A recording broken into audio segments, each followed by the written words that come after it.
So the question is, what can a leader pragmatically do with a team that is identified as, the question is incompetent, right? But identified as deficient in some way, before you resort to any kind of firing.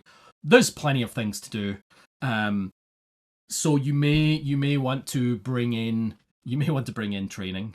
Um, Training is a good way to broadly paste some knowledge across a group of people.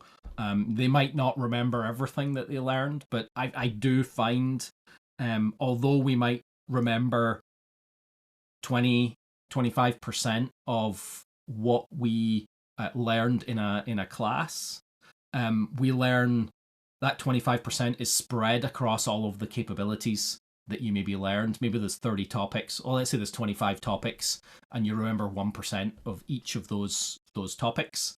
That 1% of the total course in each of those topics that you remember enables you to know where to go look, where to go find that additional information.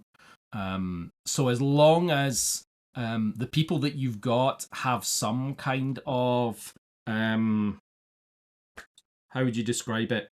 They're willing to do things themselves, discover, right? Then you can just broad paste some training, perhaps the applying professional Scrum for software developers, right? Get some broad paste of these modern engineering practices across the team. At least they're understanding them and thinking about them, and they can go do additional research on those topics. And it shows commitment from the organization on updating. But if they're already in a, I guess I would say, dejected state. I worked at a organization in the UK, another bank, and they had. I worked beside somebody who believed themselves to be unemployable because they hadn't done anything new in 4 years.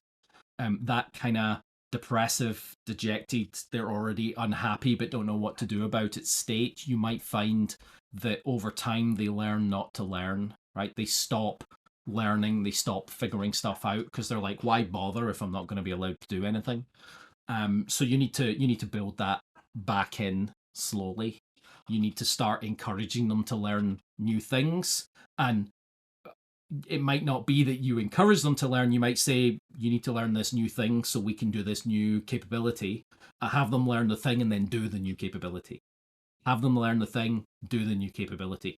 Suggest they learn the thing, drop in the new capability, right? So then they're expected to, it has them have that feeling of, if I learn it, I get value from it, rather than if I learn it, I'll not get value from it because nobody's going to let me use it.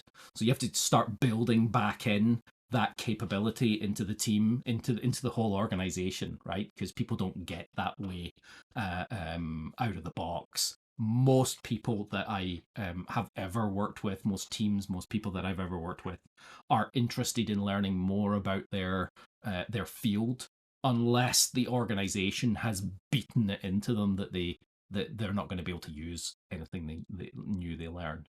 I spent my early career as a .NET developer hopping between companies, because I would go to a company because they were using .NET 2, and then I would be working there for a couple of years.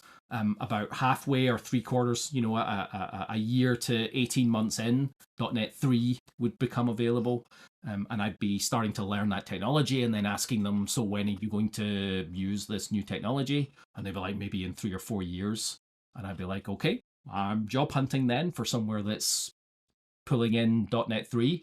And then I'm going to go work with .NET 3. And as soon as .NET 4 comes out, I'm going to be learning that new technology. And then if my organization isn't willing to change, then I'm going to change, right? Change your org or change your org. And I think that continuous movement technology maintained my ability to be employable, my ability to learn and grow my knowledge and career. And I personally wasn't afraid to switch between companies, but lots of people are, right? So it can be beaten out of them very easily. That was through a number of organizations, investment banking, as well as other stuff. But um, you need to create an environment within which people are rewarded, that doesn't mean financially, but rewarded for learning new things and figuring out new ways to do things? Do you give people the freedom to try stuff out? Do you give them the freedom to fail, right? Doing something about doing new stuff is you might find things that don't work, right? Well, yes, we can do it this way. No, okay, well, this bit doesn't work. We're down a dead end. We need to backtrack a bunch and then go down a different route. And there's some waste in that. But the waste that you get from that is often overshadowed by the clever and interesting ways that you solve those problems and the capabilities that those ideas bring to the organization. You don't open out new markets, new capabilities, get new users by just staying in your lane. You have to be continually switching lane and figuring out what the best way to solve a problem is. So if you have a team that you take over as a product owner or as a development manager, or any way you come into contact in leadership with a team, if it feels like they don't feel they're allowed to learn, that they're allowed to use new things, that they're allowed to do stuff, you need to fix that problem in your organization, fix the system, and then you'll start seeing a difference in the teams. You'll start seeing a different vibe, a different capability, a different interest in solving problems in clever and interesting ways. Thanks for watching the video. If you enjoyed it, please like, follow, and subscribe. I always reply to comments, and if you want to have a chat about this or anything else Agile, Scrum, or DevOps, then please book a coffee with me through NKD Agility.